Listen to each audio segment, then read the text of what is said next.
Let's take a look at the supply side playbook and check out the dominant fiscal policy number 2. All right, can't talk about this without talking about the Laffer curve. Here's a great thing. Art Laffer lived in California. Y'all know this, right? And he was Reagan's chief economic advisor. He got so mad at California for the taxes in California that he got out his books and he got out his map and he chose a very low tax environment to move to. You know where he moved? Nashville.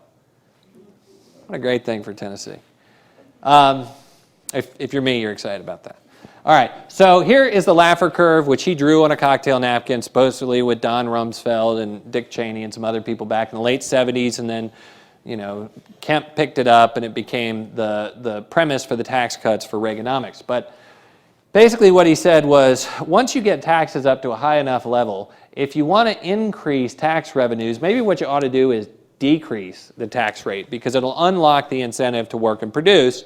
And there's probably, conversely, a level that you get to where you increase the tax rates, you'll probably decrease tax revenues because people will try and avoid it or they won't work.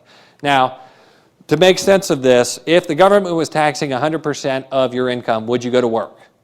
The answer is no.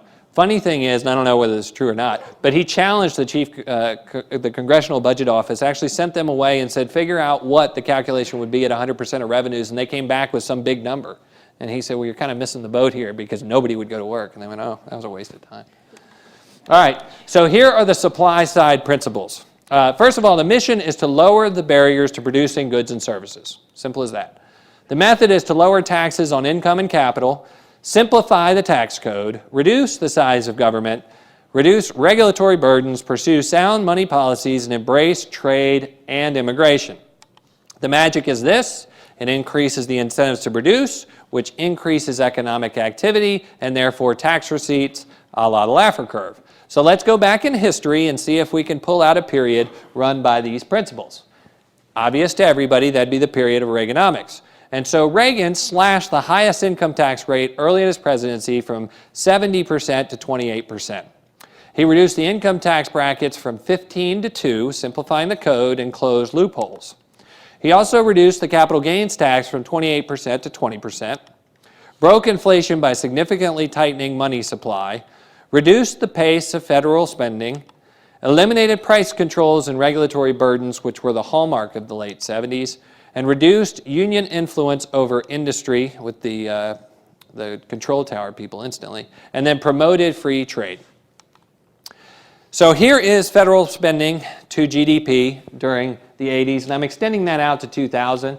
Clinton was really a supply-sider, and so there was a legacy that went on beyond Reagan and Bush. But you can see that in the early 80s, government spending got as high as 23% of GDP.